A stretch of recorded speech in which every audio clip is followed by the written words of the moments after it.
Hello students, welcome again. बच्चों, आज का जो हमारा टॉपिक है वो है फंक्शन ऑफ माइटोकॉन्ड्रिया। माइटोकॉन्ड्रिया के विभिन्न प्रकार के जो कार्य हैं उनके बारे में अपने आज डिस्कशन करेंगे। जैसा कि आपको मालूम है कि जो माइटोकॉन्ड्रिया है डबल मेम्ब्रेन बाउंडेड स्ट्रक्चर है, ठीक है। और इसके अंदर क्या है, डीएनए भी मिलता है खुद का और राइबोसोम भी मिलते हैं। तो ये क्या करता है, खुद ही प्रोटीन सिंथेसिस का काम करता है और इसके अंदर खुद का जो डीएनए है, इसके लिए जो डीएनए इसके अंदर पाया जाता है वो डीएनए रेप्लिकेशन करने में भी काम आता है, कर सकने में योग्य है। और वही डीएनए आरएनए यानी ट्रांसलेशन को भी परफॉर्म करने का काम करता है। तो इसलिए इसको माइटोकॉन्ड्रिया को क्या कहा गया है, कोशिका के अंदर कोशिका, सेल विद इन सेल। और इसको क्या बोलते हैं, ऑटोमोनस, सेमी ऑटोमोनस ऑर्गेनेल। ठीक है बच्चों, माइटोकॉन्ड्रिया को क्या आपने बोलते हैं, power house of the cell, जो कोशिका का शक्ति गृह या स्टोरेज बैटरी। क्यों बोलते हैं, क्योंकि माइटोकॉन्ड्रिया के अंदर जो एनर्जी है वो एटीपी के रूप में स्टोर रहती है, एडेनोसिन ट्राइफॉस्फेट। माइटोकॉन्ड्रिया के अंदर जो एनर्जी है वो एटीपी के रूप में, एडिनोसिन ट्राइफॉस्फेट के रूप में स्टोर रहती है। ठीक है, और ये जो एटीपी है इसका जो निर्माण, जो प्रोसेस है, प्रक्रिया है, वो क्या कहलाती है, ऑक्सीडेटिव फॉस्फोरिलेशन। क्या बोलते हैं, ऑक्सीडेटिव फॉस्फोरिलेशन।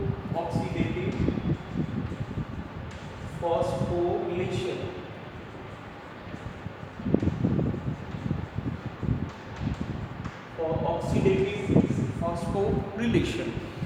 इसके दौरान क्या होता है कि एनिमल्स के अंदर जो एटीपी की फॉर्मेशन है वो क्या कहलाती है, ऑक्सीडेटिव फॉस्फोरिलेशन।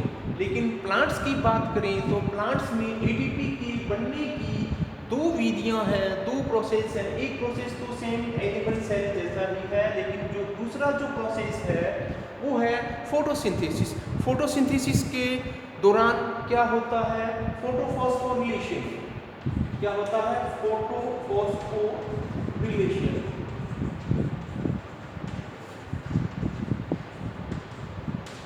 तो प्लांट्स के अंदर दो विधियां हैं और इन दोनों विधियों का जो रिजल्ट है वो क्या है, फॉर्मेशन ऑफ एटीपी। ठीक है, यानी ऊर्जा का निर्माण होना। और ये जो एटीपी है ये स्टोर कहाँ होती है, ये माइटोकॉन्ड्रिया के अंदर स्टोर होती है। ठीक है, तो इसके जो डिफरेंट जो फंक्शंस हैं माइटोकॉन्ड्रिया के, जो कार्य हैं, सबसे पहला जो मेन है वो है सेलुलर रेस्पिरेशन, सेलुलर कोशिकीय श्वसन। जो सेलुलर रेस्पिरेशन है, वास्तव में जो रेस्पिरेशन है, सेलुलर रेस्पिरेशन है, उसका जो स्थल है, उसकी साइट है, वो कौन है, कहाँ पर है, एक सेल के अंदर सेलुलर रेस्पिरेशन कहाँ होता है, माइटोकॉन्ड्रिया के अंदर।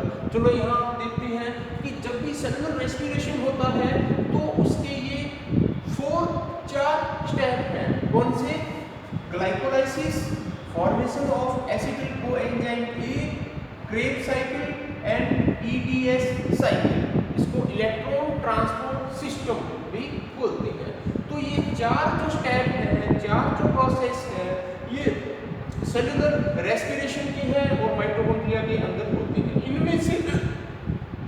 इनमें से ग्लाइकोलाइसिस और formation of acetyl coenzyme A, ये क्या है, सेल की जो साइटोप्लाज्म है उनके अंदर चलते हैं। सेल की जो साइटोप्लाज्म है, कोशिका द्रव्य है, उसके अंदर ग्लाइकोलाइसिस और एसिटिल कोएंजाइम ए का जो निर्माण प्रक्रिया है वो सेल की साइटोप्लाज्म के अंदर होती है। ठीक है, लेकिन ये जो दो स्टेप हैं, क्रेब साइकिल एंड ईटीएस जो साइकिल है, ये माइटोकॉन्ड्रिया के अंदर चलते हैं। ठीक है, कहाँ चलते हैं, माइटोकॉन्ड्रिया के अंदर चलते हैं। माइटोकॉन्ड्रिया के अंदर, माइटोकॉन्ड्रिया की जो मैट्रिक्स है उसके अंदर क्रेब साइकिल चलता है। क्यों, क्योंकि माइटोकॉन्ड्रिया की मैट्रिक्स के अंदर क्रेब साइकिल से रिलेटेड जितने प्रकार के भी एंजाइम्स हैं वो माइटोकॉन्ड्रिया की मैट्रिक्स के अंदर मिलते हैं। इसलिए क्रेब साइकिल माइटोकॉन्ड्रिया की मैट्रिक्स के अंदर चलता है, जबकि ईटीएस जो साइकिल है वे माइटोकॉन्ड्रिया की जो क्रिस्टी के ऊपर जो ऑक्सीजोम क्लास में मैंने आपको बताया था माइटोकॉन्ड्रिया की जो इनर वॉल है, इनर मेम्ब्रेन है, उसकी जो क्रिस्टी है, क्रिस्टी के ऊपर जो ऑक्सीजन कणिकाएं पाई जाती हैं, ऑक्सीजन के अंदर जिसको F1 FO पार्टिकल्स बोलते हैं, में ETS साइकिल परफॉर्म होता है, ETS साइकिल चलता है। तो इस प्रकार सेलुलर रेस्पिरेशन के 4 स्टेप हैं, ठीक है। और बच्चों यहाँ पर glycolysis, formation of acetyl colic and Krebs cycle, इनका जो रिजल्ट है वो क्या है, एटीपी को बनाना, ठीक है।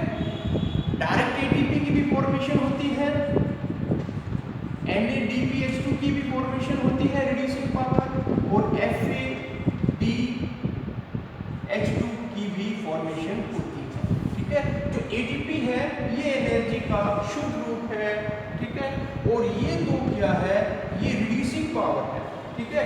ATP equal to 1 ATP, NADPH2 equal to 3 ATP, FADH2 equal to 2 ATP।